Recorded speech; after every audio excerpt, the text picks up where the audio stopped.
नमस्कार मित्रांनो, स्पर्धा परीक्षा मराठी या चॅनलमध्ये आपले स्वागत आहे। एप्रिल महिन्यातल्या चालू घडामोडीवरचा हा आपला तिसरा व्हिडिओ आहे। यापूर्वीच्या सगळ्या व्हिडिओचे लिंक खाली डिस्क्रिप्शन बॉक्समध्ये दिलेला आहे, त्यावर क्लिक करून तुम्ही यापूर्वीचे सगळे व्हिडिओज पाहू शकता। व्हिडिओ आवडले तर व्हिडिओला लाईक करा, चॅनलला आतापर्यंत सबस्क्राइब केलं नसेल तर चॅनलला सबस्क्राइब करा। आता आपण आजचा व्हिडिओ सुरू करूयात।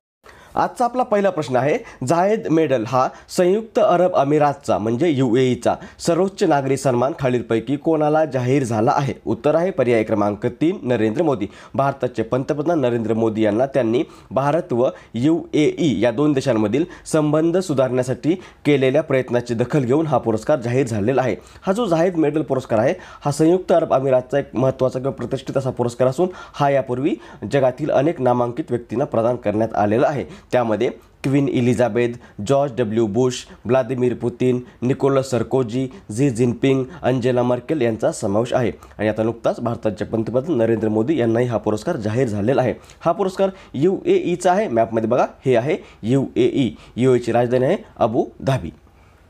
हा पुरस्कार मोदींना UAEने दिलेला आहे, हा मुद्दा आपल्याला इथे समजला। अजून एक महत्त्वाचा प्रश्न आहे, दक्षिण कोरियाने सुद्धा मोदींना फेब्रुवारी 2019 मध्ये एक महत्त्वाचा पुरस्कार दिलेला आहे, सिओल शांती पुरस्कार। दक्षिण कोरियामधील एक प्रतिष्ठित असा पुरस्कार आहे सिओल शांती पुरस्कार, आणि हाही भारताचे पंतप्रधान नरेंद्र मोदी यांना फेब्रुवारीमध्ये देण्यात आलेला आहे। पुढचा प्रश्न, आशियाई विकास बँकेने 2019-20 या वर्षात भारताचा विकास दर किती राहणार असल्याचा अंदाज व्यक्त केला आहे?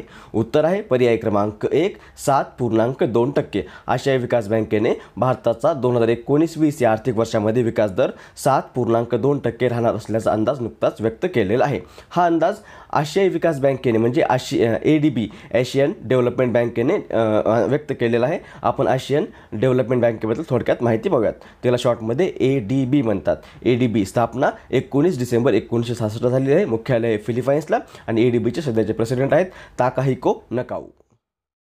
पुढचा प्रश्न, लोकांमध्ये विज्ञान विषयाबाबत आवड निर्माण करण्यासाठी कॅफे सायंटिफिका हा उपक्रम खालीलपैकी कोणत्या राज्याने सुरू केला आहे? उत्तर आहे पर्याय क्रमांक 3 केरळ।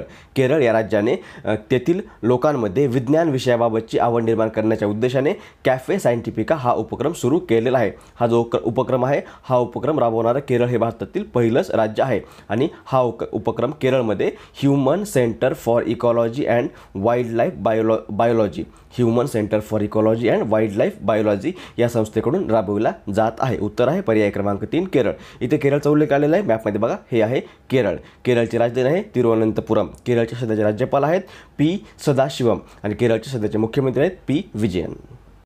पुढचा प्रश्न, पाणबुडी व जहाजांवर अचूक निशाणा साधण्यास सक्षम असलेल्या MH-16 रोमियो सीहॉक या जगातील सर्वात अत्याधुनिक समुद्री हेलिकॉप्टरची खरेदी भारत खालीलपैकी कोणत्या देशाकडून करणार आहे? उत्तर आहे पर्याय क्रमांक 3 अमेरिका। अमेरिका या देशाकडून या भारत MH-16 रोमियो सीहॉक या अत्याधुनिक अशा हेलिकॉप्टरची, जे हेलिकॉप्टर पाणबुडी आणि जहाजांवर अचूक निशाणा साधण्यास सक्षम आहे अशा हेलिकॉप्टरची खरेदी करणार आहे। हे जे हेलिकॉप्टरचं भारतीय नौदलामध्ये समाविष्ट झालं तर भारतीय नौदलाची मारक क्षमता वाढण्यास खूप मोठी मदत होणार आहे, आणि हे हेलिकॉप्टर भारत अमेरिका या देशाकडून खरेदी करणार आहे। उत्तर आहे पर्याय क्रमांक 1 अमेरिका। पुढचा प्रश्न, खालीलपैकी कोणत्या पुरुष टेनिसपटूने ATP मियामी ओपन 2019चे विजेतेपद पटकावले आहे? उत्तर आहे पर्याय क्रमांक 4 रॉजर फेडरर। म्हणजे बघा, हा आहे रॉजर फेडरर। हा स्वित्झर्लंड या देशाचा टेनिसपटू असून याने नुकतंच ATP मियामी ओपन 2019 या स्पर्धेमध्ये पुरुष गटामध्ये विजेतेपद पटकावलेलं आहे। उत्तर आहे पर्याय क्रमांक 4 Roger Federer.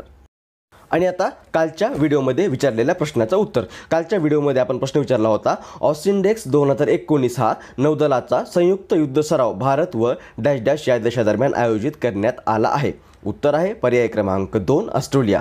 AUS stand for Australia आणि IND स्टँड फॉर इंडिया या ऑसिंडेक्समधलं। आणि हा ऑसिंडेक्स 2019 हा जो नौदलाचा संयुक्त युद्ध सराव आहे, हा 2 एप्रिल ते 16 एप्रिल 2019 या कालावधीमध्ये भारतातील विशाखापट्टणम येथे आयोजित करण्यात आलेला आहे। उत्तर आहे पर्याय क्रमांक 2 ऑस्ट्रेलिया। आणि आता आजच्या व्हिडिओचा प्रश्न, ज्याचं उत्तर तुम्हाला खाली कमेंट बॉक्समध्ये द्यायचं आहे. प्रश्न आहे, 2019ची सुलतान अझलन शाह हॉकी कप ही स्पर्धा खालीलपैकी कोणत्या देशाने जिंकली आहे? प्रश्न पुन्हा एकदा, 2019ची सुलतान अझलन शाह हॉकी कप स्पर्धा खालीलपैकी कोणत्या देशाने जिंकली आहे? पर्याय आहेत दक्षिण कोरिया, भारत, दक्षिण आफ्रिका आणि ऑस्ट्रेलिया. याचं बरोबर उत्तर तुम्हाला खाली कमेंट बॉक्समध्ये द्यायचं आहे.